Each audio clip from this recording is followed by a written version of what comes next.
I found out that my partner's cancer was not real and he was just using his emergencies to sleep with other women, so I ruined his life. My partner told me when we first got together that he has cancer, and if his operation doesn't go well, it could be terminal. He said his treatments have also made him infertile, so imagine our shock and joy when we found out I was expecting at the start of 2024. We now have a beautiful 5-month-old daughter who is perfectly healthy and thriving, and he is in remission. My pregnancy was difficult and lonely because of all the intense treatments he went through while waiting for his operation. I did a lot on my own, knowing he desperately needed this to have the best chance possible of shrinking his tumor before having it removed so we could have a long, happy life together as a family. He is currently living with his mom while he is in recovery, so it takes the pressure off me caring for both him and our baby until he is well enough to move into our new home with us. He still comes to our house, and we go to his mom all the time so our baby isn't missing him on Wednesdays. He has his daddy-daughter days where it is just the two of them to make sure they are bonding well, and he has the practice until he is well enough to care for her at home full-time. Last week, we had an attempted break-in at the house. I asked him to come over and stay here while I waited for the locks to be changed because I was scared, but he wouldn't. I was talking to his mom, too, who slipped up and told me he wasn't home. Long story short, this is Reddit. I'm sure you can see where this is going. We argued for over 24 hours before my suspicions became too much, and I went to Facebook. It took me less than an hour to find the first two women. During my pregnancy, I was suspicious of a lot of things and put it all down to my hormones, as he would continuously tell me that I was paranoid and hurting him when I asked. One thing my paranoia just wouldn't let up about was his cancer and his treatments. I asked his mom about it, and she told me he doesn't have cancer, but he has treatments. He has an autoimmune disease which he receives transfusions for. Very serious but nowhere near the terminal, and no operations are required. She also informed me he was in rehab, not a hospital. He was addicted to cocaine and was trying to recover for me and our baby. I never mentioned to him that I knew. I assumed it was the embarrassment of wanting to get clean without me knowing so he could be a good partner and dad. I was so proud of him for getting that help that I never spoke about it. With his autoimmune disease, his mom explained how brutal it has been for him and that he did have chemo a few years back, so maybe that's why he's confused. Pregnancy brain is a real thing, or maybe I'm just too blindly in love because I accepted this and never questioned it again.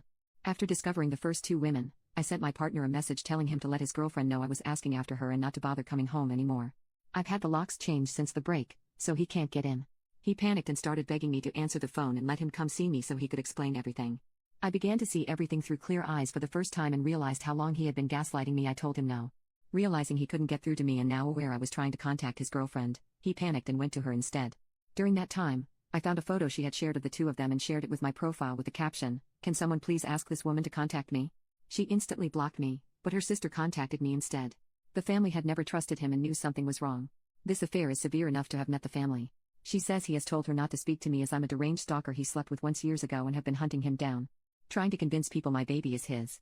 I sent her a photo of the birth certificate and us in the hospital together to show her sister before he could lie to her anymore. During this time, I also messaged another woman who was furious at what he had done and was helping me with all the information she knew.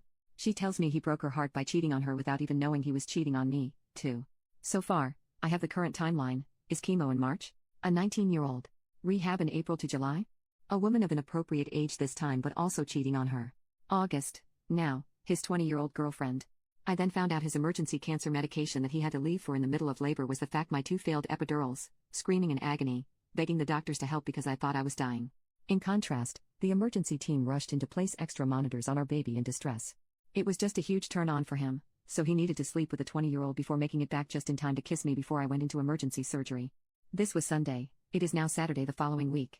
I made a post on Facebook calling out my partner for his actions, with photographs, medical notes, and evidence, and asking people to leave me alone on Tuesday after 48 hours of no sleep, multiple calls to the crisis team, and a barrage of harassment from his friends and family who want to sue me for character defamation.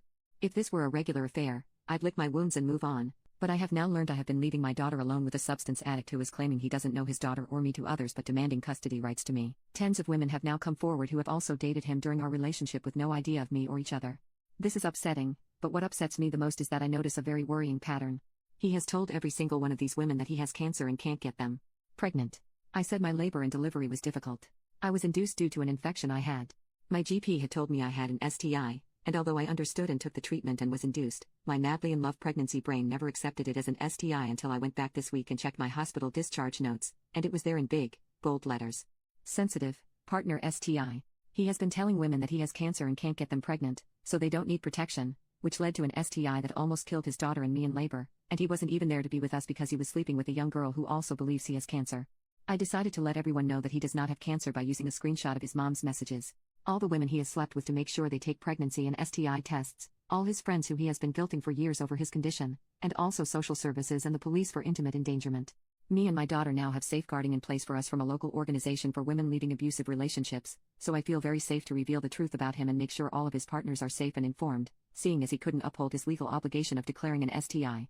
I guess his postpartum girlfriend will do it for him. I have also had contact with many of his old friends, band members, and ex-partners, who have all given me testimonies to use for the police and as a backup if his mother does try to sue me. This man has been lying and manipulating women for over 9 years. So far everyone is now aware of his lies, and I am waiting for my in-person meeting with the police. I can't imagine any updates from here as it will only be a legal battle that probably can't be shared, but if anything else of interest comes up, I will write about it. Oh, also, my partner is a primary school teacher.